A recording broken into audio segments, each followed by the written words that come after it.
The first time she flinched from my touch, I thought it was menopause. The second time, I checked the calendar to see if I'd forgotten our anniversary. By the third week of sleeping back-to-back like goddamn spoons in a drawer nobody opens anymore, I started noticing the little things, the way she'd angle her body away when passing me the salt, how her perfume smelled different, subtle, clinical, like she'd started bathing in rubbing alcohol and resentment. It wasn't the dead bedroom that tipped me off. Hell, we're both pushing 60. I've got a knee that predicts thunderstorms better than the Weather Channel. No, the real alarm bell rang when I found the key. Not in some dramatic detective moment, but because her migraine demanded 3 Advil from her purse, which just happened to spill open at my feet when I reached for it. There, between a tube of expired lipstick and a receipt for a $287 dinner at the Cheesecake Factory, date, Valentine's Day, attendees, conspicuously not me, it glinted, a cold little sliver of steel stamped with Store All Secure Unit Number 417. The kind of key that doesn't belong to a jewelry box or a diary. The kind that unlocks spaces meant for things you need to hide. Since when do we rent storage?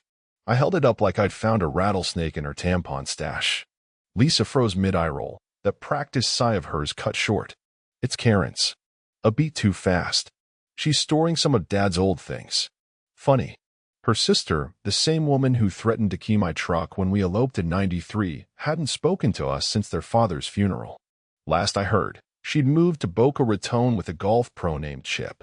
Must be sentimental value, I said, thumbing the key's jagged teeth, considering she sold all his World War II medals on eBay. Her laugh came out shrill, the kind of sound that makes dogs bark 2 blocks over. You're paranoid. It's the stress from closing the business, all those numbers, those spreadsheets.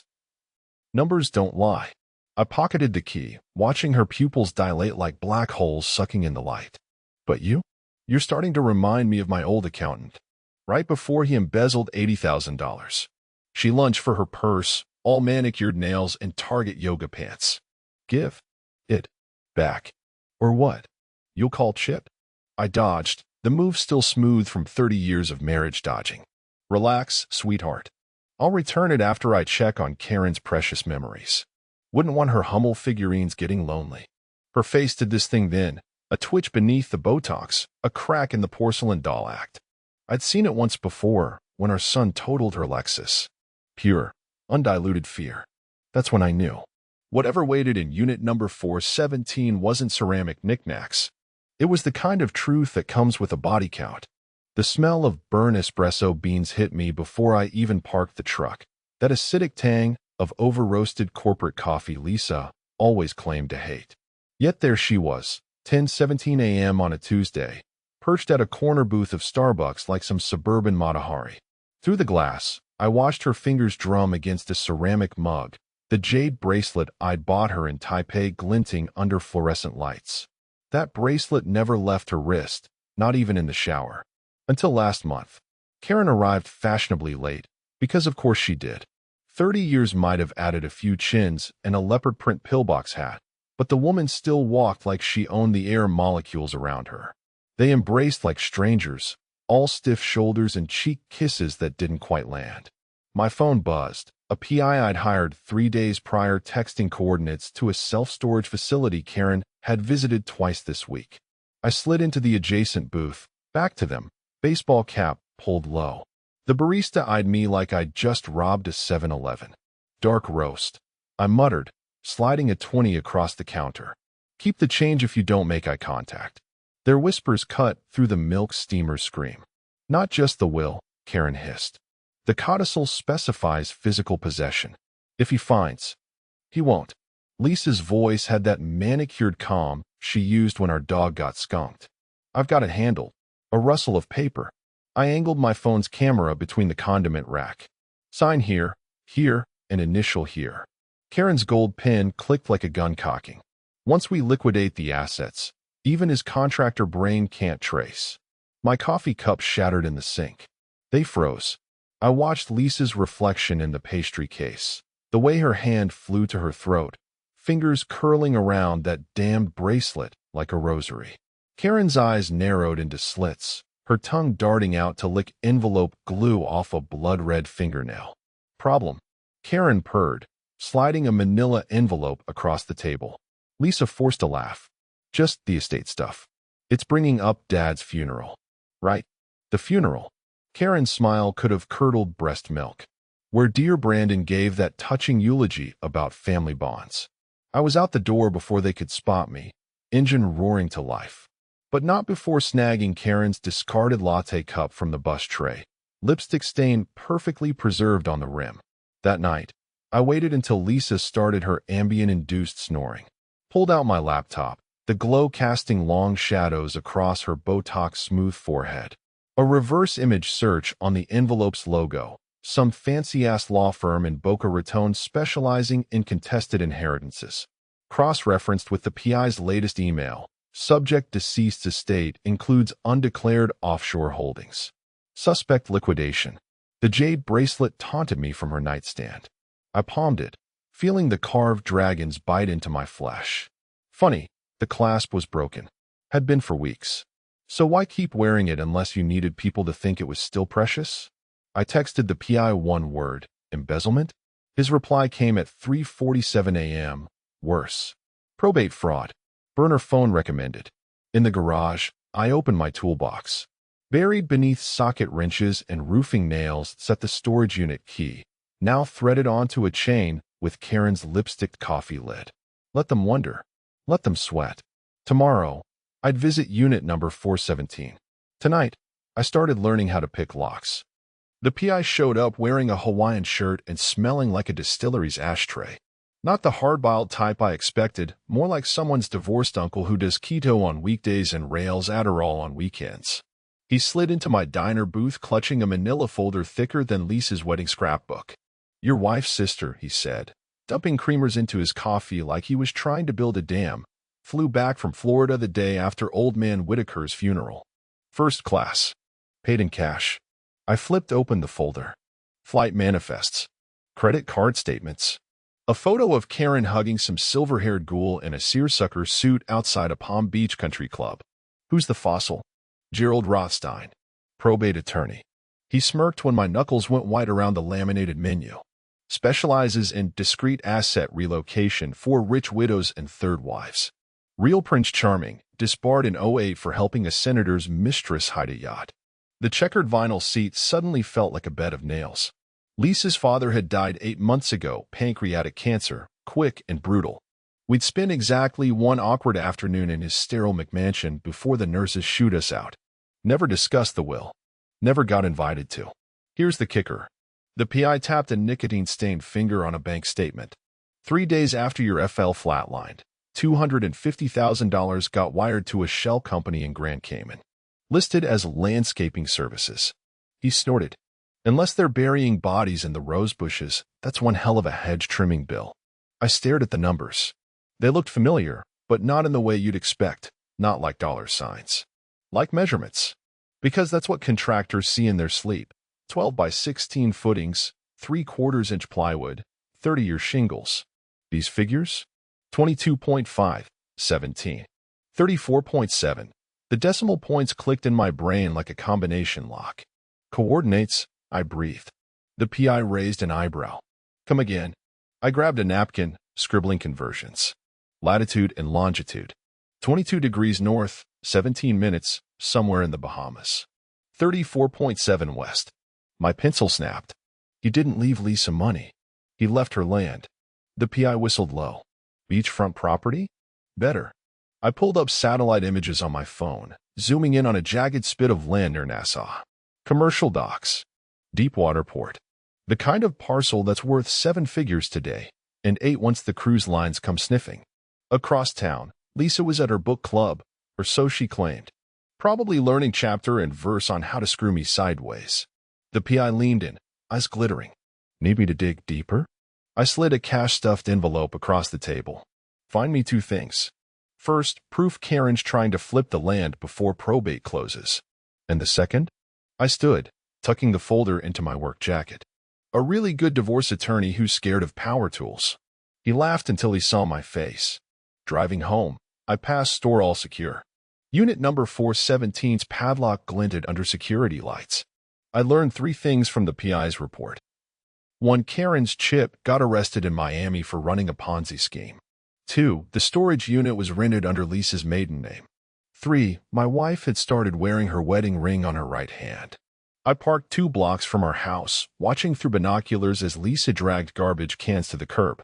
Not the recycling bin, the heavy black one she never touches. Her left hand gripped the handle, diamond sparkling. Right hand bare. When she went inside, I fished out the bag. Beneath coffee grounds and moldy takeout containers lay shredded documents. Not office paper, thick, linen stock. Legal paper. I pieced together fragments like a deranged jigsaw. Hereby grant Karen Elaine Whitaker sole power of discretionary trust established under Bahamian. Relinquish all claims to parcel hashtag 22-17-34.7. The final scrap stopped my breath, a sticky note in Lisa's loopy handwriting. Brandon can't know. Not yet. I pocketed the evidence, then replaced the bag exactly as she'd left it. Let her think she's still playing chess. In my workshop, I tacked a nautical chart to the wall, X marking the Bahamas coordinates. Overlaid it with blueprints from our first home, the one I built us in '95. Same dimensions. Same square footage. Lisa had signed away a fortune to Karen. But she'd forgotten one thing. You don't steal from a man who knows how to read a tape measure. The blueprint tacked to our bedroom wall stopped her cold. Lisa stood in the doorway holding a Target bag full of whatever lie she'd bought to cover today's absence. Her gaze locked on the nautical chart I'd layered over our first home's floor plan. The Bahamas coordinates glowed under UV paint I'd used to mark load-bearing walls back in '95. Redecorating? She forced a laugh that cracked like cheap drywall. Should have warned me. I'd have picked up coastal throw pillows. I tossed the shredded legal scraps onto the duvet. They landed in the shape of parcel hashtag 22-17-34.7. Funny, your trash can's got better interior design sense than you. Her Chanel clutch hit the dresser. Snooping through garbage now? Classy. Learned from the best. I tapped the blueprint where our old master bedroom aligned with Nassau's docks. You know what they're building 2 miles east of your new vacation property? Carnival's next private island. The vein above her left eye pulsed. Her tell since our honeymoon, when she tried hiding a $500 blackjack loss. Karen's handling Dad's complicated estate. I didn't want to burden you with the fact you're signing away 8 figures. I yanked open her jewelry armoire, revealing the empty slot where her jade bracelet should have been. Where's the heirloom lease? Pawn it to pay Rothstein's retainer. She lunged for the closet, voice climbing 2 octaves. You're obsessed. It's at the jeweler's for resizing. I blocked her exit, brandishing the broken clasp I'd found in my toolbox. Funny, the PI says you've been wearing it during your Starbucks summits. Must have magically fixed itself. Her slap left a stinging map of betrayal across my cheek. We both froze, 30 years of marital détente crumbling like Lidger's Chagall. I'm done. She shouldered past me, heels clicking murder beats down the stairs. Go build yourself a conspiracy shed. The garage door screamed open. Tires screeched. Alone with the blueprints, I texted Emily. Dinner? 7 p.m. Bring Merlot and your FBI-level gossip. She arrived in a cloud of opium perfume and faux concern, balancing Tupperware of divorce casserole that reeked of desperation and store-bought rotisserie chicken. Rough week. Lisa's visiting her sister. I poured wine into her. I'm not a regular mom mug left from last book club. Again. Emily's smirk could have powered a small city. Karen's toxic. Remember when she keyed your truck? She trailed fingernails up my forearm. Chipped midnight blue. Same shade as the Nassau docks on the satellite image. You deserve someone appreciative. The grandfather clock chimed 8. Lisa's flight risk had a 2-hour limit before guilt dragged her home. I nudged Emily toward the living room, where Karen's leaked emails glowed on my laptop. Fix my Netflix. She flopped onto the couch, legs artfully arranged. It's been so lonely since Greg left. I clicked open a folder labeled tax returns, revealing security cam stills of Karen accessing StoreAll. Tech issues are my specialty. Her breath hitched when the timestamps came into focus. Same days Lisa volunteered at the animal shelter. Headlights swept the driveway. Emily's hand found my thigh. Maybe we should. The garage door groaned. I stood, smoothing my shirt. Hungry? I make mean French toast. As Lisa's key jammed the lock, I pressed print on the Bahamas deed transfers. The printers were drowned out Emily's nervous giggle. Timing, as they say, is everything. The front door exploded inward just as Emily fed me a forkful of her famous tiramisu, a store-bought atrocity she'd clearly defrosted in the microwave. Lisa stood haloed by porch light, keys dangling from shaking fingers, eyes darting between Emily's hand on my thigh and the Bahamian deed transfers scattered across her grandmother's heirloom lace tablecloth. Surprise! Emily trilled, chocolate mascara smudging like a raccoon who'd given up on life. We're doing couples therapy. Brandon sharing his feelings about, what was it again? Trust issues. I watched Lisa's gaze snag on the security photos of Karen at store all, conveniently placed beside the creme brulee torch. Emily. Leave. Ah, but we just opened the Merlot. Emily held up the bottle with a theatrical pout. 2018 Cabernet. Your wedding year, right? Lisa's stiletto snapped a floorboard as she stormed in. Get out of my house. Emily squeezed my shoulder, leaving burgundy lipstick on my collar. She's feisty tonight. Remember our double date at Luigi's? When she threw linguine at that waiter? The memory hung between us, Lisa's laughter that night, how she licked marinara off my ear in the parking lot. Now her fist clenched around the broken jade bracelet she'd retrieved from God knows where, green shards biting into her palm. Funny. I swirled my wine, nodding at the blood dripping onto her white Kate Spade sneakers. You're wearing the necklace I gave you for our 25th. Her free hand flew to the diamonds. What's your point? It's fake. Emily stage whispered, popping an olive into her mouth. I saw the appraisal when you hawked the real one at. Lisa's champagne flute shattered against the wall, spraying crystal across Karen's forged power of attorney documents. You scheming little. Careful, sis. I ducked as a bread roll sailed past my head. Emily's dating a malpractice attorney. Great guy. Loves boats. Lisa froze mid-lunch. The submarine transponder codes I'd left visible on my phone screen, coordinates to the Bahamas parcel, reflected in her dilated pupils. Emily dabbed tiramisu off my chin with her napkin. So anyway, about those doc blueprints. The room temperature dropped 10 degrees. Lisa's rage crystallized into something colder, deadlier. She smoothed her sweater set with bloody fingers. You want to play house? Her smile could have flash-frozen hell. Let's invite Karen. She's been dying to see Brandon's renovation skills. My phone buzzed. A PI update. Karen's SUV entering your neighborhood. Emily's manicured nail traced the nautical charts X. Wouldn't want to miss the fireworks. Headlights washed over the dining room. Lisa pressed her bleeding palm against the deed transfers, leaving crimson fingerprints over Karen's notary stamp. Last chance. She hissed as garage door gears whined. I lit the creme brulee torch, blue flame kissing air. Welcome home, sweetheart. The doorbell rang. Karen's fist pounded the door rhythmically, 3 quick raps, her signature move since the 90s when she'd borrow Lisa for sister time that always ended with maxed credit cards. I watched Lisa's reflection in the hall mirror, blood smearing the glass as she wiped her palm on the frame. Her diamond necklace caught the torchlight, casting prismatic lies across the deed transfers.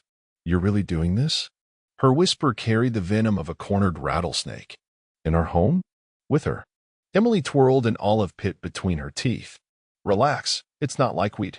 The storage unit. I cut her off, flipping open Karen's notarized power of attorney. What's inside? Dad's fishing trophies? Mom's silver. Lisa's laugh sounded like a chokehold. You're one to talk about hidden treasures. She yanked open the door, revealing Karen clutching a Louis Vuitton folder. Found your mistress rifling through our safe. Karen's Botox didn't hide her flinch. Mistress? Please. I'm here to stop him from stealing your birthright. Emily snorted into her wine. Birthright? Honey, your family crest's a Walmart logo. The folder hit the table, spilling nautical maps circled in red. Karen's talon tapped the Bahamas coordinates.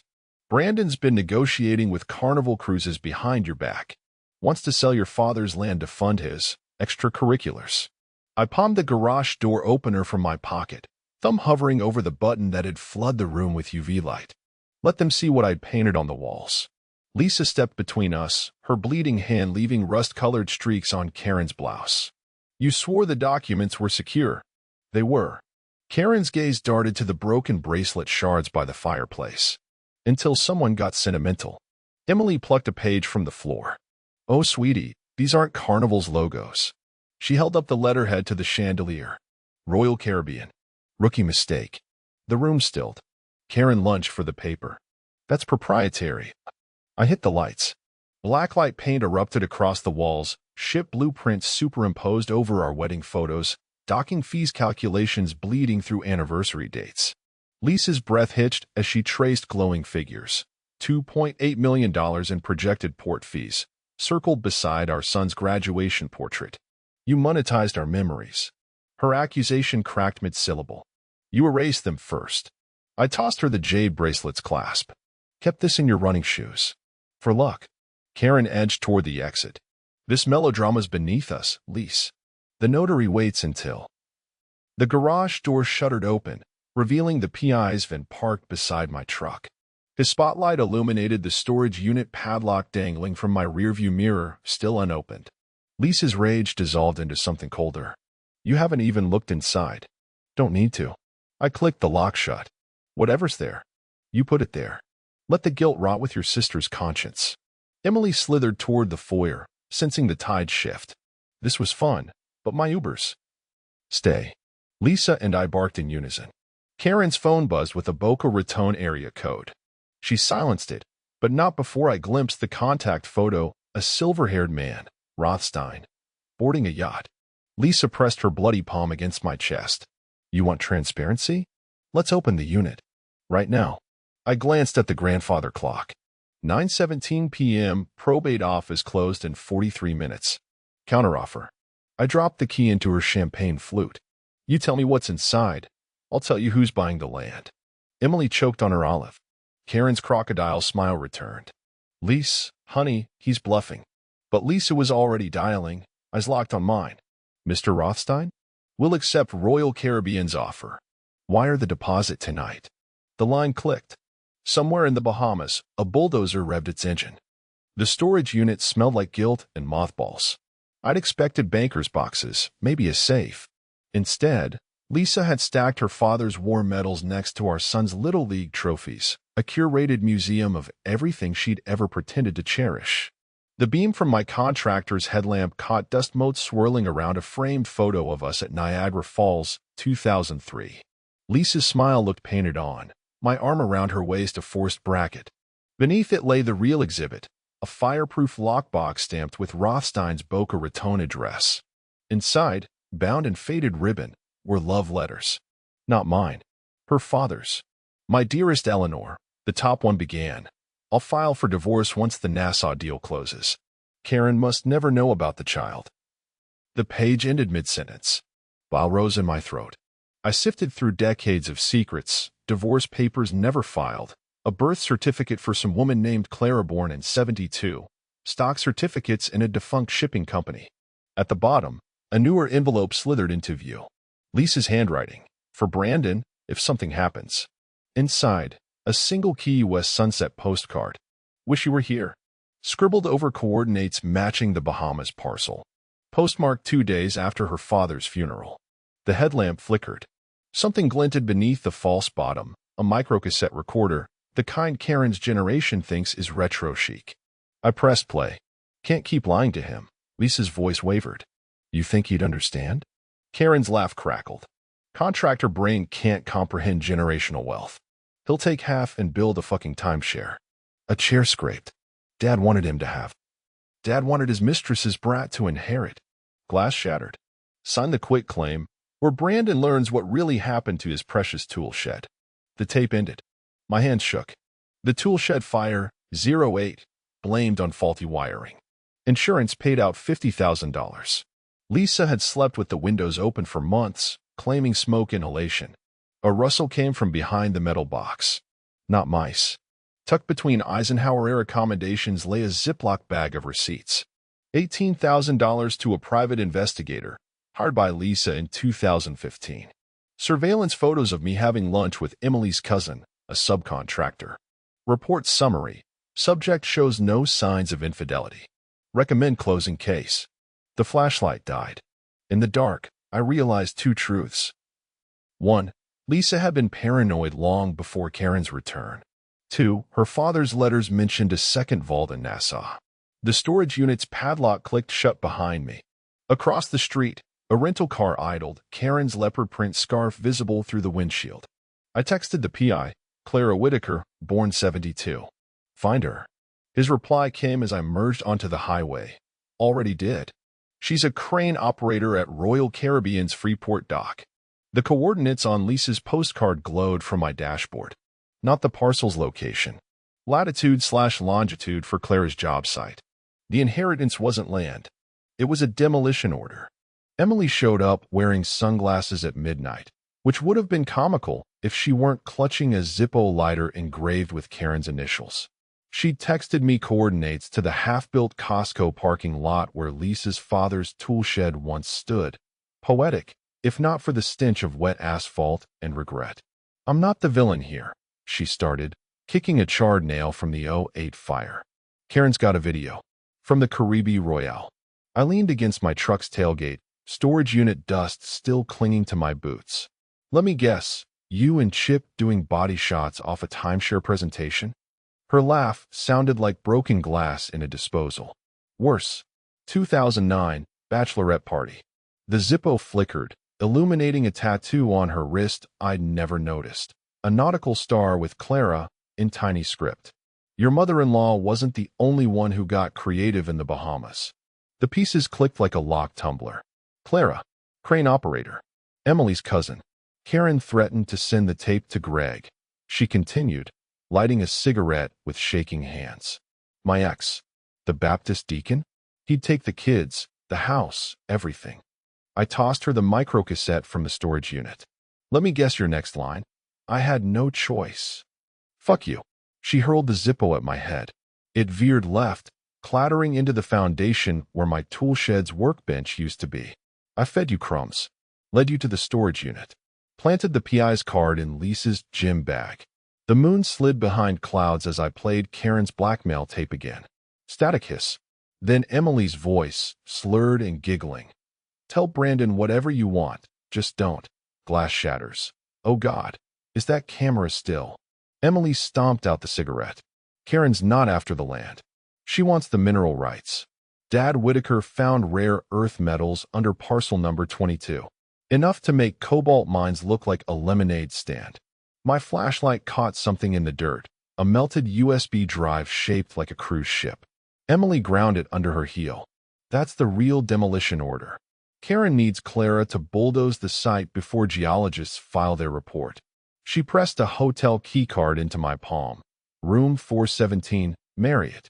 Check the safe. You'll find your missing torque wrench and the original land survey. Headlights approached. Emily melted into shadows, her parting whisper laced with nicotine and spite. The sex tape's fake. CGI cost Karen $5,000. But Greg? He'd still take the kids. The SUV rolled down its window. Lisa, following me again? She nodded at the USB fragments. I held up the Marriott keycard. Just planning our second honeymoon. Heard they've got great room service. Her gaze dropped to the nautical star tattoo on my wrist, a decoy I'd inked with permanent marker. You're swimming in deep water, Brandon. Good thing I'm certified in underwater demolition. I tossed her the fake tape. Played at book club. Emily's performance deserves an Oscar. As she sped off, I texted Clara's work number. Demolition approved. Start digging. The real game began at dawn. The bait tasted like burnt coffee and desperation, just how Karen liked it. I started small. Let a confidential subcontractor bid sheet slip into Lisa's yoga bag. The numbers were poetry. $750K for foundation work on a phantom high-rise. Cost overrun circled in red Sharpie. Karen's kind of bedtime story. By Tuesday, I'd upgraded to performance art. Hired Jimmy from the old crew to repossess my tools. Made sure he did it at dawn, theatrically loading my DeWalt saws into his truck while I shouted about bankruptcy court through the screen door. Lisa watched from the kitchen, her reflection warped in the toaster's chrome. This your midlife crisis? She didn't look up from blending her green sludge smoothie. Should have bought a Corvette like normal people. I slammed a stack of forged bank statements on the counter, watermarked with the same logo as Karen's Boca Raton law firm. Tell your sister I'm selling the truck. Maybe she wants a vintage F-150 to impress Chip in prison. The blender died. Lisa's gaze snagged on the $287,000 overdraft notice. You're bluffing. Am I? I yanked open the freezer, revealing 3 empty Ben and Jerry's cartons strategically placed over the real financials. Rocky Road doesn't fund itself, sweetheart. Phase 2 required finesse. I accidentally but dialed Karen during a staged fight with our accountant at Starbucks. Let her eavesdrop on phrases like liquidation sale and mechanics lien. Even threw in a choked sob about mortgaging the dog. The trap sprang Friday night. Karen's Lexus idled outside my workshop, her silhouette backlit by the glow of my computer, left deliberately unlocked, screen displaying a fake email chain with Royal Caribbean. Subject line: urgent buyout offer, 48-hour window. I watched from the neighbor's deer blind, night vision goggles amplifying every twitch of her collagen-plumped lips. She photographed the screen like a paparazzo at a Kardashian meltdown, leopard print heels sinking into my begonias. When her taillights vanished, I climbed down and checked the workshop. Karen had taken the bait and left a souvenir. A tube of Boca Peach lipstick rolled under my desk, same shade smeared on the storage unit key. The PI's text buzzed at 3:15 a.m. Target contacted offshore bank. Transaction pending. I poured 2 fingers of bourbon, saluting the security cam footage of Karen fist pumping in her driveway. Let her think she'd won. Let her wire every stolen dime into my decoy account. By sunrise, I converted the workshop whiteboard into a war map. Red yarn connected Karen's offshore transfers to the fake corporate shells I'd built: Bahamas Demolition LLC, Nassau Land Holdings Incorporated. Each a Russian nesting doll of forged notary stamps and contractor-grade bullshit. Lisa found me there at noon, holding a certified letter from Rothstein. Karen's celebrating early. Says you've got till Monday to vacate the house. I uncapped a fresh Sharpie, circling the date on the demolition permit. Tell her I'll start packing, right after I pour the concrete for Carnival's new septic tank. The lie tasted sweet. Sweeter still when Karen's anonymous tip hit the neighborhood Facebook group that night. Grainy photos of my repossessed tools with the caption, sad. Local contractor loses everything to gambling addiction. I let the comments section riot for 6 hours. 7 p.m. sharp, I posted the piece de resistance, a screenshot of Bahamas Demolition LLC's bankruptcy filing, timestamped minutes after Karen's wire cleared. Her Lexus peeled out at 7:23 p.m. I timed it by the crow's feet deepening around my eyes and the garage mirror. Predators don't chase. They let the prey run until the desert does the killing. I opened the safe, removing the torque wrench Emily had planted. Its calibration was off by precisely 0.417 inches, the same number stamped on Karen's storage unit key. Coincidence makes terrible evidence. Poetry? That's admissible everywhere. The notary public smelled like peppermints and prison tattoos. Karen had chosen him carefully, thick-necked, silent, with fingers that dwarfed the embosser as he stamped Lisa's father's antique desk. The power of attorney document lay between them. Its legalese boiled down to one venomous clause: all marital assets hereby irrevocably. Sign where Daddy would have, Karen purred, sliding across their father's Mont-Blanc pen. The same one he'd used to slash Lisa out of his will at 3 a.m. on her wedding day. Unless you want Brandon learning why Mom really jumped. Lisa's hand hovered. Through the bay window, I watched via binoculars from my truck, breath fogging the glass. The PI's wire in her pearl earring transmitted every shaky inhale. The bridge wasn't an accident. Lisa's voice cracked. You said. She swerved to avoid deer? Karen's laugh echoed through the listening device. Try avoiding Dad's mistress in the passenger seat. The revelation hit like a sledgehammer.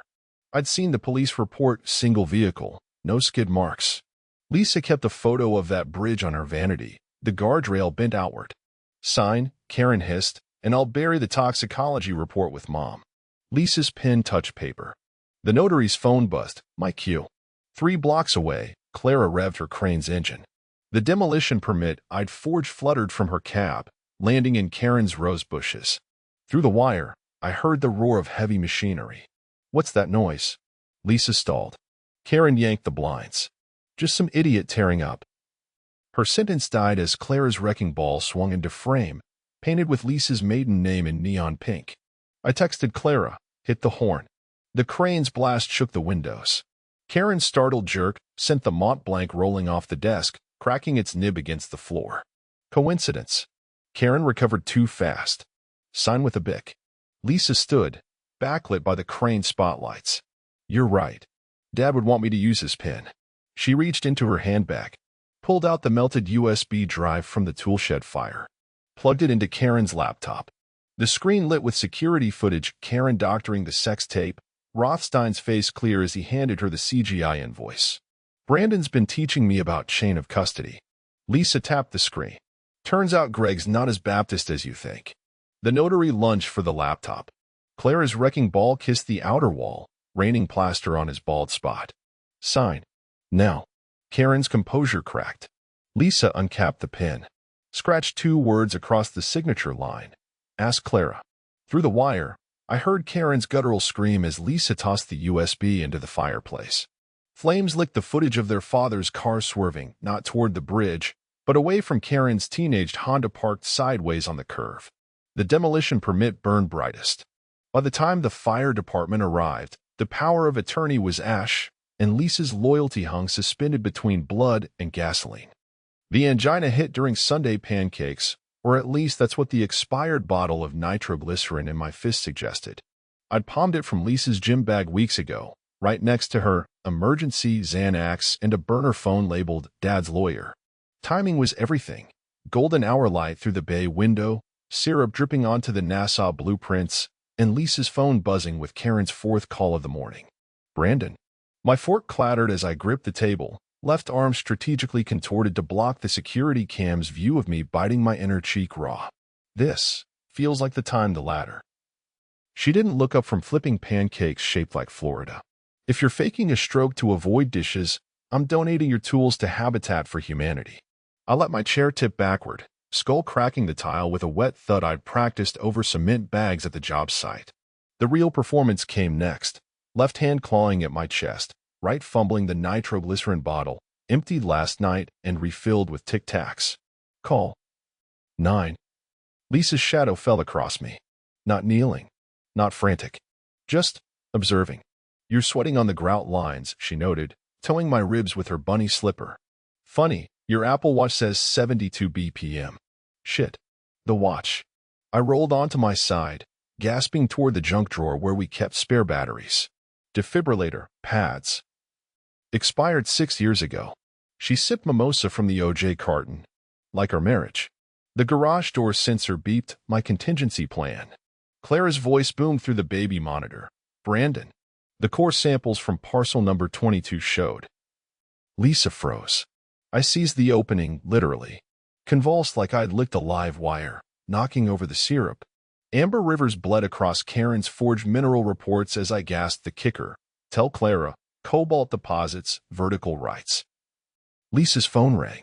Karen's face lit up the screen, a Barbie pink selfie that made my real pulse spike. She answered on speaker. He's having a coronary. Maybe. Let him die, Karen chirped. Faster than probate. The line went dead. Lisa stared at the phone, then at me fake gurgling in a puddle of Mrs. Butterworth's. Her bunny slipper nudged the nitroglycerin bottle. You know, she mused, Dad kept real meds in his golf bag. The drawer screeched open. My hope surged until she pulled out the Zippo Emily had planted. Flame kissed the mineral reports. Cobalt's flammable, right? I stopped breathing. For real this time. She crouched, firelight dancing in her dead-eyed stare. Here's the deal. You stand up right now. We split the land 50/50ths. A beat. You don't.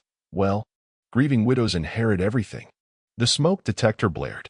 Through tears, I saw it. The jade bracelet's broken clasp fused to her keyring. She'd known I took it. Let me think I had leverage. I sat up, wiping syrup from my face. 70/30ths. Her smirk tasted fouler than the burnt pancakes. Attaboy. We shook on it over my corpse, her grip crushing the nitroglycerin bottle to dust. Turns out, the best way to test a marriage isn't in sickness. It's in mutually assured destruction. Karen's doorbell played Diamonds Are Forever, a touch too on the nose, even for her. I waited under the glow of her Tiffany-style porch lamp, its leaded glass stained with fingerprints and what looked like Bloody Mary residue. The wreath screamed Boca Raton kitsch, plastic oranges wired around a monogrammed K that probably stood for kleptomaniac. She answered, holding a martini glass filled with something the color of bad decisions. Here to repossess my patio furniture? Heard you're into demolition now. I stepped past her into a living room that smelled of Chanel No. 5 and cat piss. The centerpiece? A oil painting of her father shaking hands with Nixon, the frame cockeyed to reveal a wall safe behind it. Cute decor. Does the artist do commissions? I need something to tie the room together when the FBI raids it. Her laugh clinked like ice cubes in an empty glass. You think Lisa chose you? She picked the first contractor who didn't smell like Marlboros.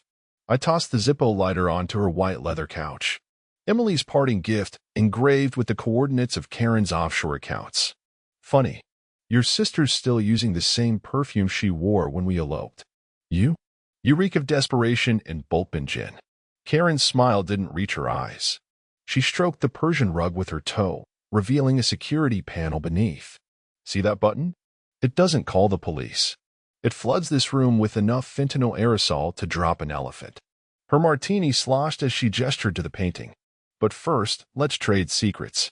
You expose me, I'll release the video of Lisa begging Dad to cut you out of the will. Audio's crisp. You can hear her say, "Gold digger," in Dolby Surround. The safe door creaked open. Inside, next to stacks of bearer bonds, sat a VHS tape labeled Lisa's 16th birthday. She slotted it into a retro player. Grainy footage filled the screen, Lisa sobbing as their father tore up my proposal letter. He offered her a trust fund to dump you. Karen's breath hit my neck. She kept the money. I palmed the USB drive from my pocket. Footage of Karen tampering with her mother's brakes. Your turn. Why'd you really sink the Nassau deal? The room's smart lights dimmed on cue.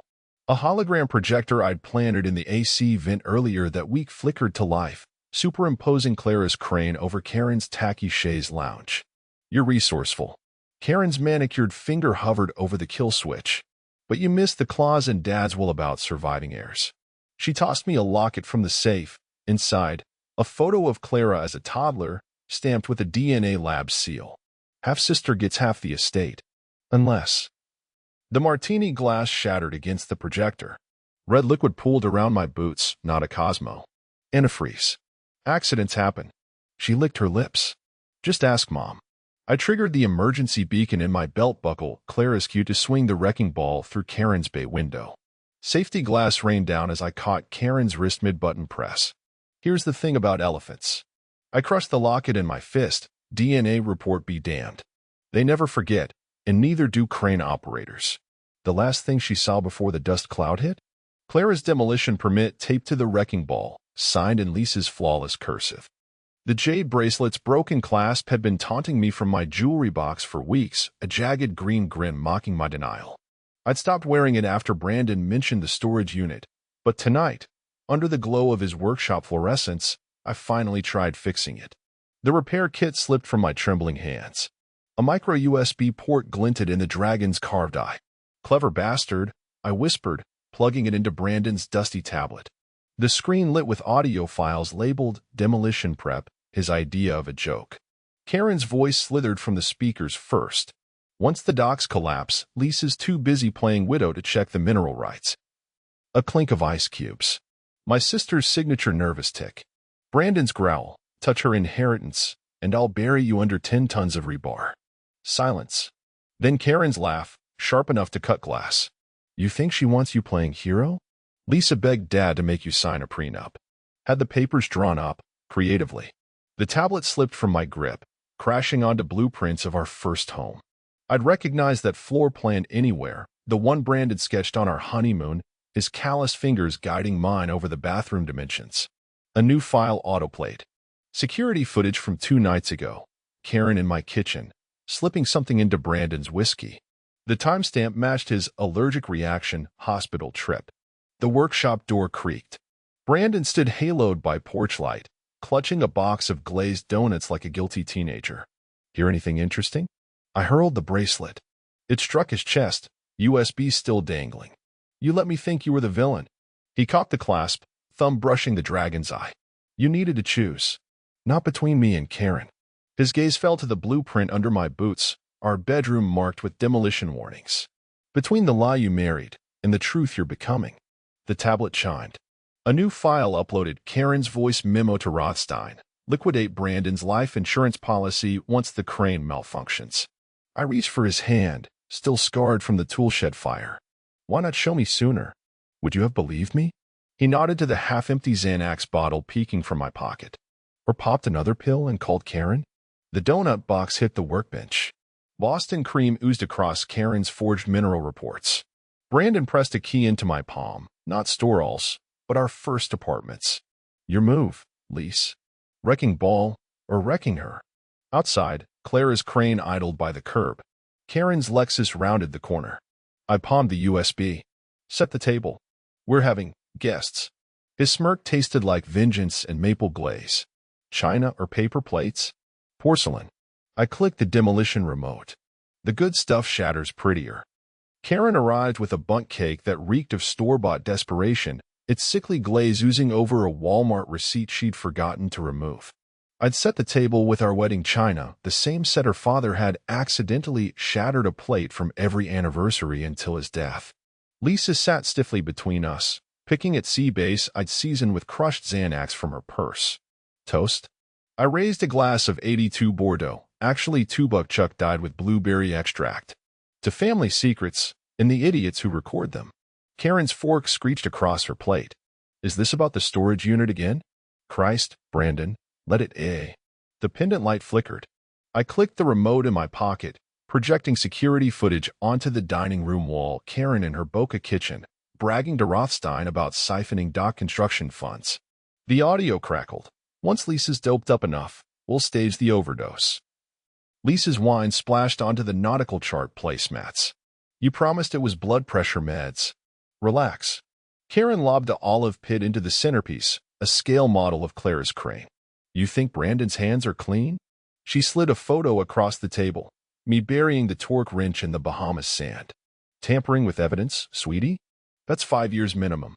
I signaled Clara through the window.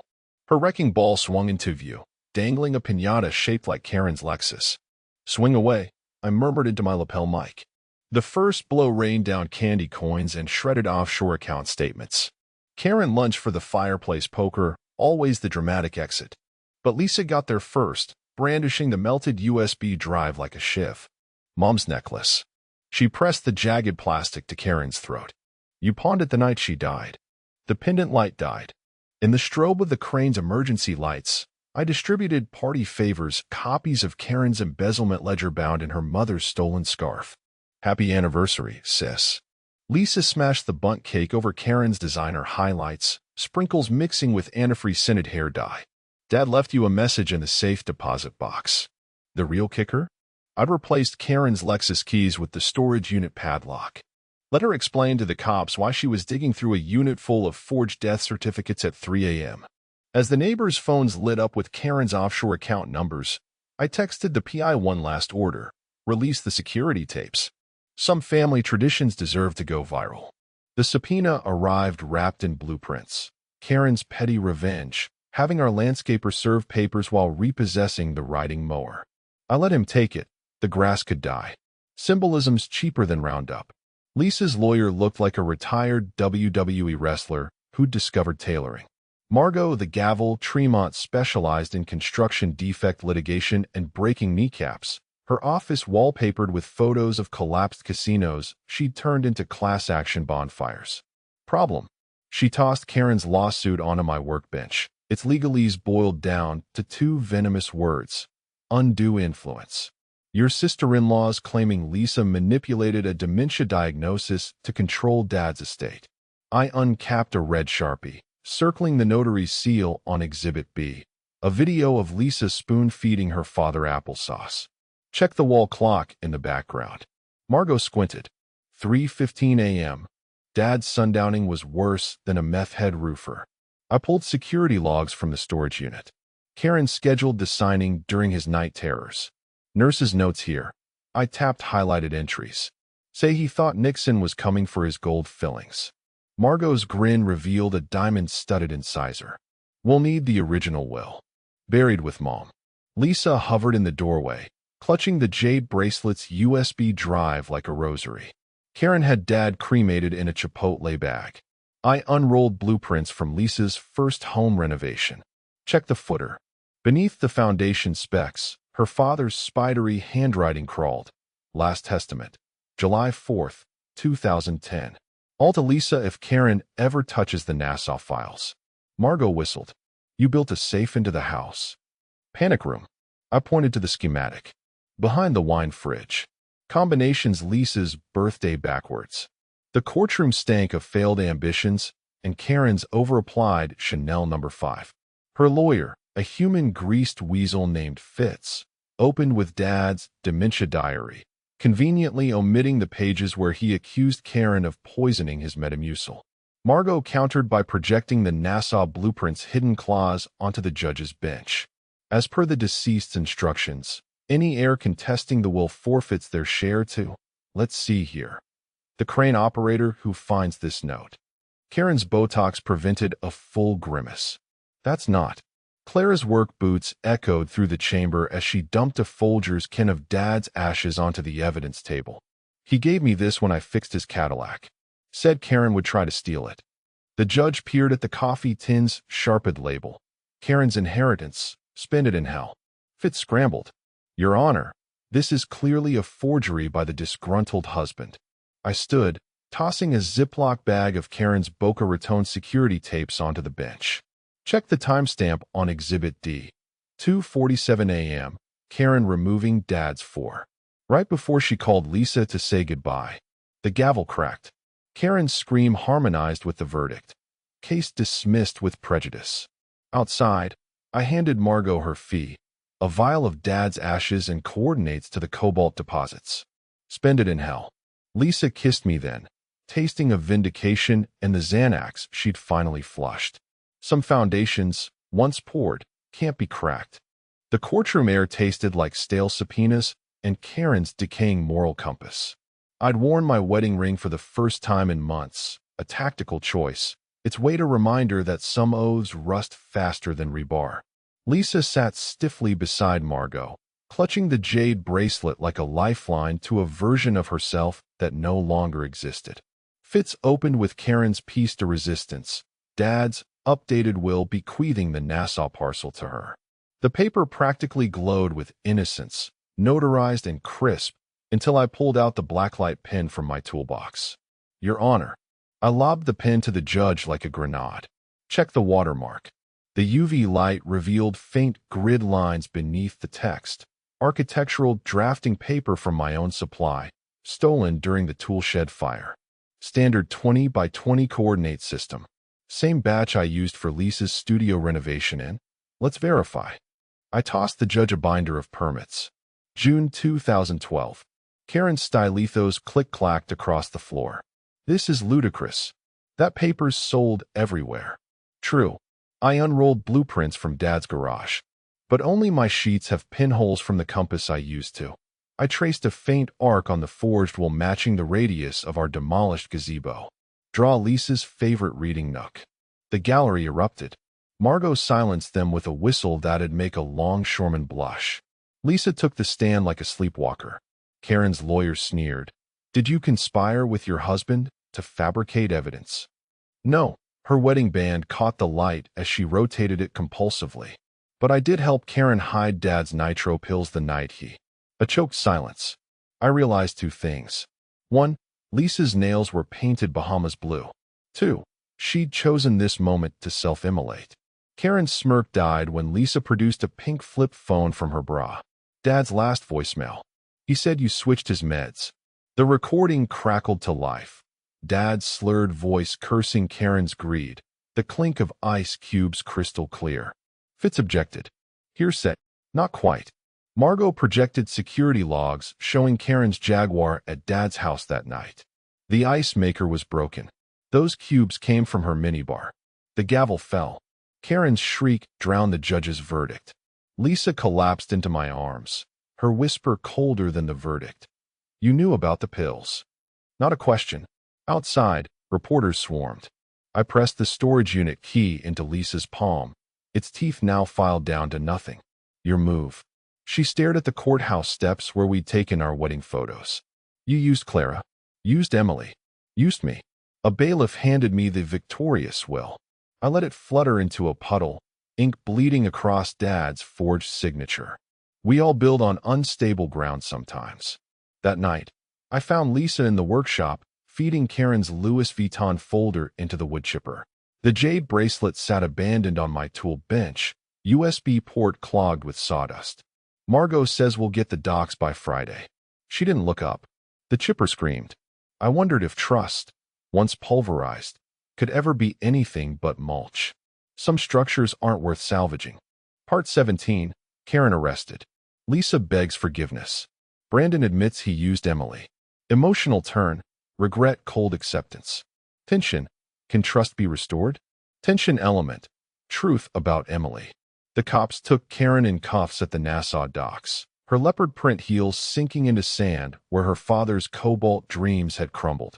She spat at Lisa's feet, a final glob of venom that missed and landed on the demolition permit, now stamped void in Clara's heavy hand. Lisa waited until the squad car vanished to break. I didn't know about the pills. Swear to God, I just thought she wanted Dad's money. I let her cling to my work jacket, her tears dissolving salt lines into concrete dust. The jade bracelet's USB drive dug into my palm. You didn't ask either. She recoiled at the frost in my voice. We can fix this. Sell the land, therapy, whatever it takes. I unzipped the jacket, revealing Emily's opium perfume still staining the collar. Emily wasn't some pawn, Lise. She's Rothstein's niece. The confession landed like a thrown brick.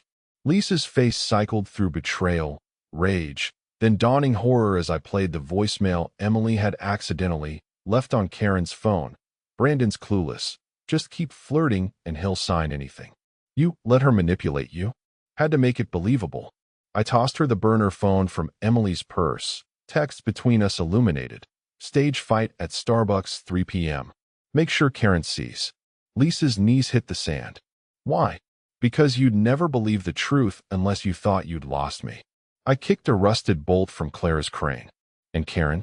She'd never stop unless she thought she'd won. The wind carried the stench of diesel and rotting seaweed. Lisa's whispered why got swallowed by the tide. You picked Karen at the courthouse. I pointed to the security feed on my phone. Lisa slipping Karen the USB drive during recess. Had to know if you'd do it again. She stared at the broken bracelet in her hand, its dragon's eyeless now. And if I hadn't? I palmed the divorce filing from my toolbox, notarized and waiting. Then we'd be here anyway. Clara's crane roared to life behind us, its wrecking ball etching fresh coordinates into the shore. Lisa's shadow stretched long and fractured toward the water. You planned all this, she said, not a question. I lit a cigar with Karen's Zippo, exhaling toward the dying sun. Contractors don't renovate, lease. We demolish first. She left the bracelet in the sand. I didn't watch her walk away. Some blueprints only exist to show you where the cracks will form. Part 18, Epilogue. The realtor's sign stabbed the front lawn like a tombstone, sold in cheerful yellow letters that clashed with the foreclosure notice still taped to the door. I'd refused to remove it, a final fuck you to the neighbors who'd brought casseroles and binoculars in equal measure. Lisa took the patio furniture. I kept the wood chipper. Fair trade. Her moving van idled at the curb, boxes labeled kitchen and Karen's shame stacked haphazardly. She lingered by the azaleas we'd planted after the miscarriage, their roots now strangled by the security camera wires I'd never bothered to bury. The Nassau docks close next month, she said, not looking at me. Clara texted. I pretended to adjust the sold sign, its post smeared with Karen's mugshot from the Boca Beat. Her perp walk outfit a tragic homage to her mother's vintage Chanel. The caption nailed it. Kleptocrat heiress nabbed in dock bribery scheme. I'd framed a copy for the storage unit. Heard she's sharing a cell with her golf pro. I flicked cigar ash onto the foreclosure notice. Romantic. Lisa's laugh was a ghost of itself. She handed me a USB drive shaped like a cruise ship. Emily left this at the hotel. Thought you'd want closure. The van pulled away as I slotted it into my laptop. Not the fake sex tape, Security footage of Lisa in the storage unit 2 days after the trial. She'd res-tacked her father's war medals, tucked the jade bracelet into his lockbox, and left a manila envelope labeled for Clara beside the crane schematics.